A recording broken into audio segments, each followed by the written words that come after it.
Igan, sisimula na sa susunod na buwan ang rehabilitasyon ng EDSA at kaugnay niyan ay iba pang issue sa transportasyon. Makakapay naman natin live dito sa studio si Department of Transportation Secretary Vince Dizon. Secretary Dizon, magandang umaga po. Magandang umaga, Igan. Magandang umaga po. Bagamat ang talagang may hawak dito sa EDSA rehabilitation, nakatutok dyan yung DPWH. Pero sa panig ng inyong departamento, dahil maapektuhan yan yung mga sasakyan ng ating mga pasahero, ano po magiging papel ng inyong departamento dito sa proyekto, malaking proyektong itong EDSA rehabilitation?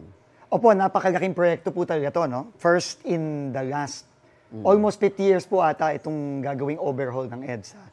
Tayo po'y sumusuporta sa DPWH dito. Unang-una, para masiguro na yung busway carousel natin sa EDSA, tuloy-tuloy pa rin ang andar niyan at serbisyo niyan sa mga kababayan nating commuter, kahit na rini-rehabilitate o ino-overhaul yung EDSA. So, ang mangyayari po dyan is, dedicated pa rin po yan, pero medyo iuusog po natin, no, yung lane. Kasi ang magsisimula po kasi ang rehab ng DPWH sa innermost lane, southbound and northbound. So, uusog po yung ating EDSA carousel ng isang lane at siyempre mababawasan palabas po. Palabas, palabas.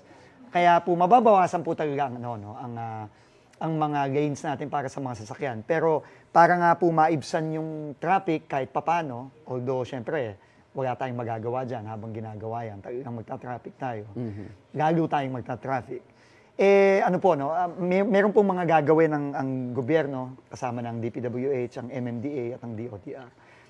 Sa DOTR side po, magdadagdag po tayong mas maraming bus sa busway natin para mas marami po ang makakasakay. At siguro hindi na nila kailangan magsasakyan muna habang pribado, no?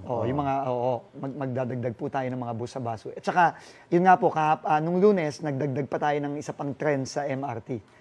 Para lalong dumami yung kapasidad ng MRT natin at lalong bumilis yung hindi naman masyadong mahirapan yung mga dapat talaga yun pagandahin natin yung public transport para ma-discourage yung ibang bumili pa ng mga bagong sasakyan at makadagdag sa traffic. Kasi mas mabilis naman po talaga yung mass transit.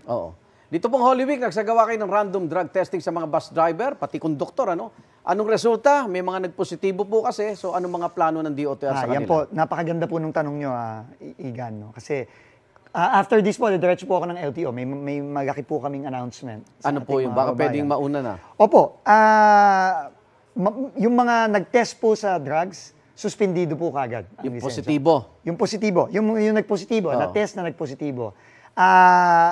Marami po ito, no? Mahigit 100. Marami po talaga. No? At marami ding mga isususpinde dahil dun sa reckless driving. Alam nyo, first time po in the history ng LTO na ganito kabigat na penalty ang i-impose natin sa ating mga driver. Lalo na po yung mga yung mga public utility drivers natin. No? Kasi kapag ikaw ay kapag ikaw ay nagkakarga ng pasahero, napakalaki po ng responsibilidad mo. Kasi kargado mo ang buhay ng mga sinasakay mo. Kaya hindi po tayo papayag na magbabiolate sila. Pribilehiyo po itong... Pag-suspension, ilang buwan na hindi sila makakapaghanap buhay? Mamaya po, i-announce po ni LTO Chief. Kasi iba yung revocation di ba? Meron pong isususpend, pero meron din pong i-revoke. I-revoke, hindi siya makakapagpaneho? May period po yan. Pwede nilang i-apila, pero kagaya nga na sinabi mo, Igan, napakahirap pong mawagan ng trabaho ngayon. No? At mahirap mawagan ng kabuhayan. Pero pasensyahan po tayo. Dahil sa mga ginawa nila, disiplina po yan. No? At kagaya na sinabi ko, may kargado kang pasahero. No, hindi lang buhay mo ang buhay ng ibang tao. Yung kumpanya naman ng bus sa sangkot sa karambola sa NLEX, Valenzuela, Kamakailan, bukod sa suspension, ano pa mga parusa nakaabang dyan? Yung mga reckless driving? Ongoing po yung proseso ng LTFRB. Pero habang may proseso, suspended po sila, hindi po sila makakabiyahe. Kasama na rin dito, nag-show cause order na rin kami sa 25 bus companies na nakita namin nag-ooperate ng mga hindi magandang terminal ng bus. Yung mga substandard na terminal na nakita po natin nung Holy Week. Pinashow cause din po natin yan at pinapatawag po natin yung 25 bus companies na yan.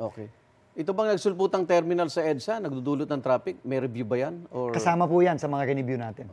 Eto, may isa pang malaking proyekto. Kailan po matatapos ang MRT-7? Yan po, napakaganda. Nung kahapon po, nagpirmahan na po ang San Miguel at ang Korea Rail, CORAIL, CORAIL. ng kanilang operations agreement. Ibig sabihin po, tutulong po ang Korea sa pagpapatakbo ng MRT-7. No? Napakagandang balita po nito. At nag-witness po ang DOTR. At nagpapasalamat po tayo kay Mr. Ramon Ang at San Miguel kasi mukha pong malapit na pong matapos finally ang MRT-7. At tingin ko po, kampante po tayo na sa loob ng termino po ni Pangulong Bongbong Marcos. Tumatakbo na po Tatakbo na yan. Yung muling pagpapareview sa PUV Modernization Program, may posibilidad bang mabigyan ulit ng prangkisa yung mga traditional jeepney natin? Hindi ko po masasabi yung detalye, no? Okay. Pero kasama po sa... Nag-uusap na. Kasama po sa gagawin ng review committee, tignan kung paano po ba maibabalik naman natin yung mga nasaraduhan nung Abril nung nakaraang taon. Okay. Kasi nga, habang inaayos natin itong mga problema, na napakaraming problema, Igan, no, dito sa ating PUV modernization, baka naman, may paraan para naman mabigyan ng opportunity na sumali pa rin, no, ang mga nasaraduhan nung Abril, no, dito sa PUV modernization natin. Pero tuloy-tuloy pa rin po ang ating PUV modernization. Pero kailangan lang natin talagang ayusin ng tama. Okay. Sana virus ka, mahawa yung ibang cabinet members Hindi sa naman. kasipagan mo, ha? Marami naman pong masisipag na So, na after ng makasama interview, tayo. diretso ka na LTO. Opo. Salamat dun sa iyong binigay na impormasyon sa suspension ng license at maraming salamat. DOTR Secretary Vince Dizon. Ingat, God bless, ha? God bless po. Igan, mauna ka sa mga balita, mag-subscribe na sa GMA Integrated News sa YouTube para sa iba't ibang ulat sa ating bansa.